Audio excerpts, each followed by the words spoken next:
me. God damn it.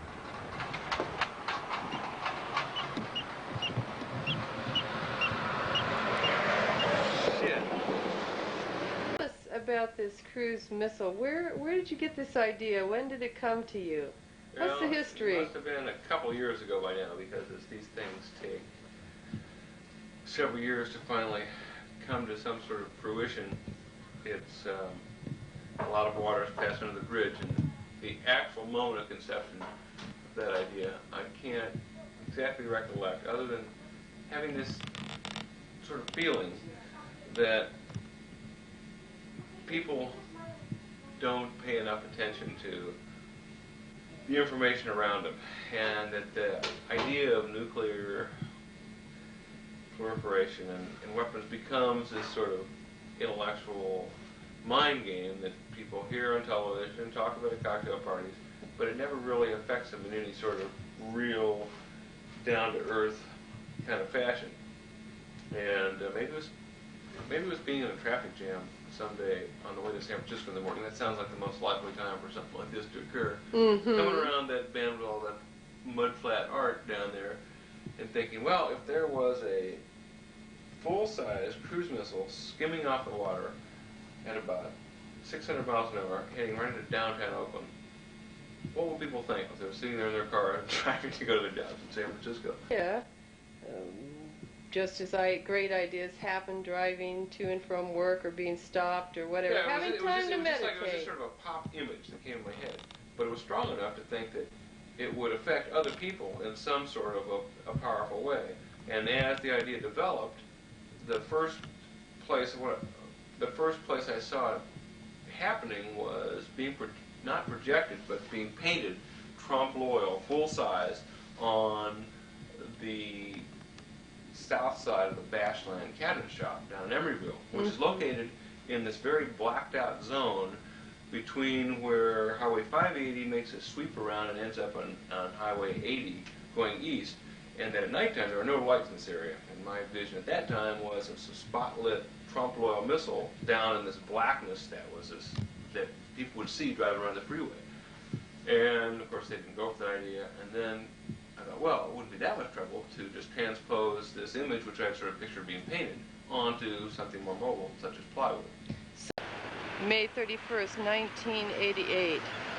We're down here at the Emeryville Mudflats for the momentous occasion, the Grand Erection of Ronald Reagan on his cruise missile with his buddy George Bush. You can probably hear the freeway traffic in the background. See the Golden Gate Bridge out there? See.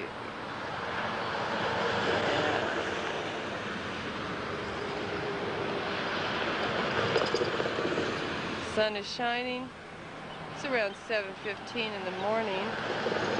We're going to take a look now at the mudflats, where traditionally people have erected wooden statements of one kind or another.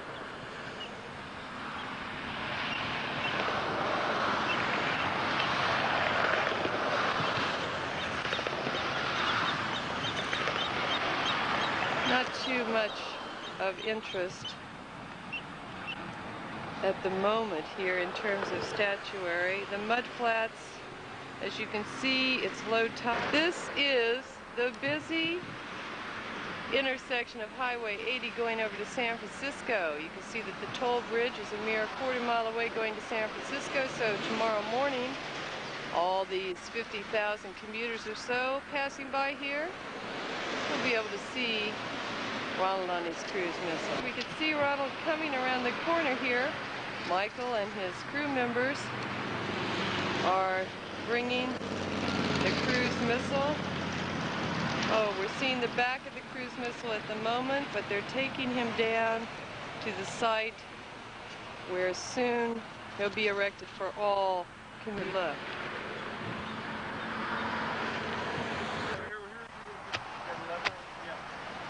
All right, now they're digging the holes and beginning to pour the cement in. Let's just look over here. The holes are supposed to be 4 feet deep. Oh, I thought where's this concrete? Wow, we're going that deep, huh? The old Ronald and George in the background there. Michael is directing his crew. They're busily digging the 2 4-feet holes, and they're pouring the concrete in there.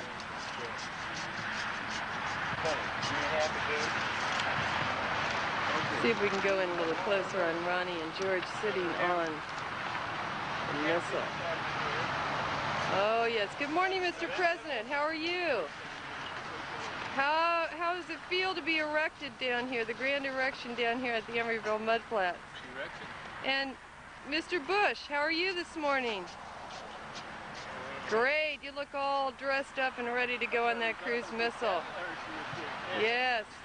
Yes, good luck to you in the 1988 presidential election. This scumbag.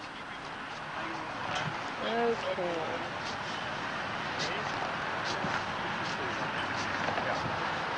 Oh, those posts are tall, folks. You need to go all the way down in there. See, they're pouring the concrete. Yes, indeed, the concrete is being poured.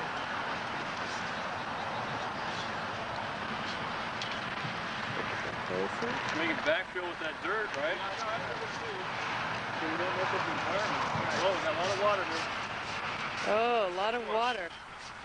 Something that may not have been anticipated. Perfect for the cement, though. Let's go and see what Michael's doing here. Pouring that cement in that hole. Keep this sucker in the ground for posterity's sake. No construction.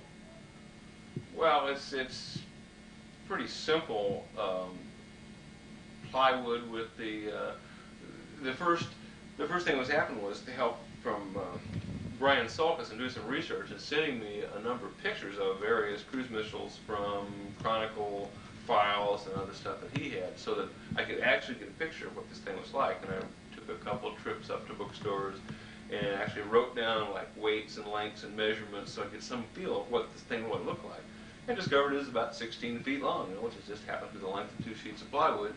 And from a picture I had that had a certain angle that could be used, or a flight attitude, that from that point we found the right picture, took the outline from it, blew it up, put the outline on a grid, and then expanded the grid over 2 full sheets of plywood set up with some sawhorses.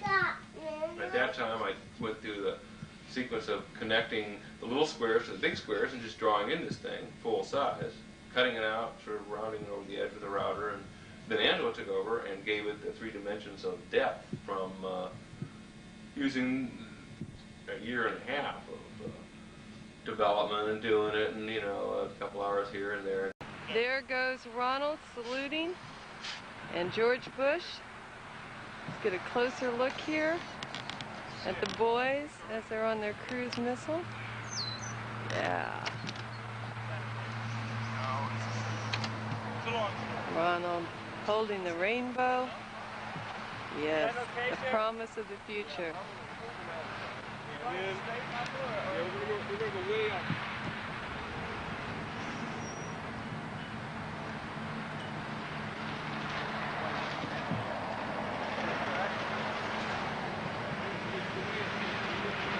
They're attaching the back part of the missile to the first pole. Closer look. Check it out.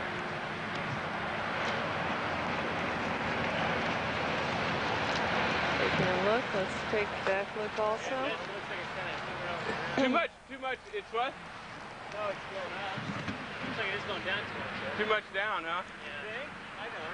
Looks like it's cracked. Wasn't it supposed to? Well, no, it's supposed to sort of going at an angle here. What's the question now? What? Angling down too far? I think so, personally. Looks like it's going into the ground instead of into Oakland.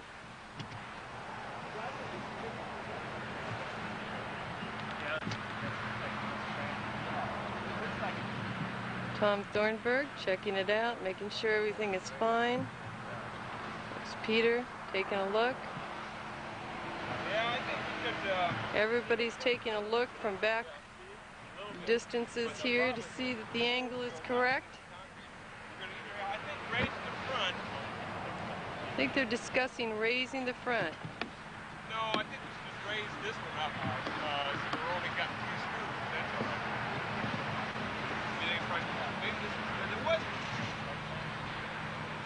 The angle has been corrected.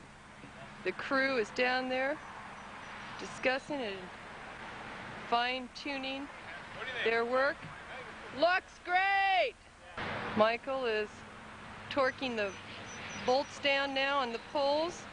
You know he's working on his intense security. He says he's even put tripwires around this missile so that his defense headquarters will be notified if anyone, terrorists or otherwise, decides for some reason to come and try to interfere with George and Ronnie's little second erection, and you've already had the one you're talking about. When was that, and what happened? Why are you doing it again? It was a 3-day weekend. It must have been more. I think it was a year ago today, but I'm not dead sure. But it seemed it was this same type of this. It was this time of year, and it was a 3-day holiday, and I put it up on a Sunday, and it was up Monday. But Monday night, somebody came in and knocked it down with pickaxes, and it was put up fairly lightly. It would have stayed up for a long time if it hadn't been for someone trying to tear it down. I didn't think that was one of the considerations in my,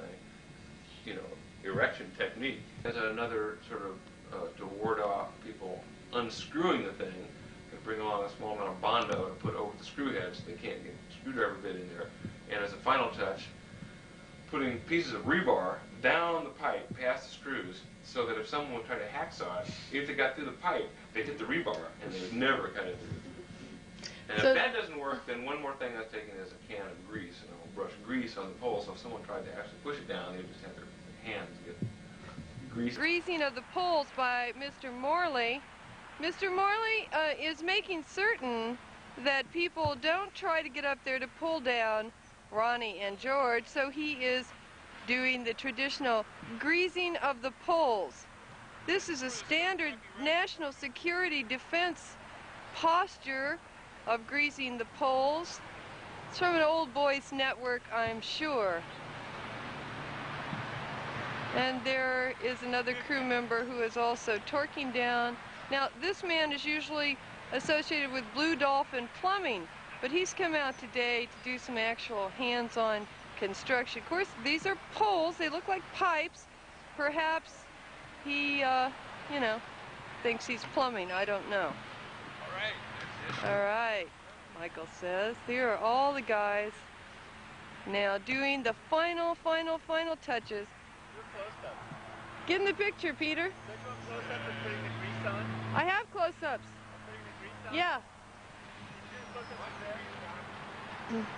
Peter's out there directing the video work. They're greasing the poles, the bolts, everything.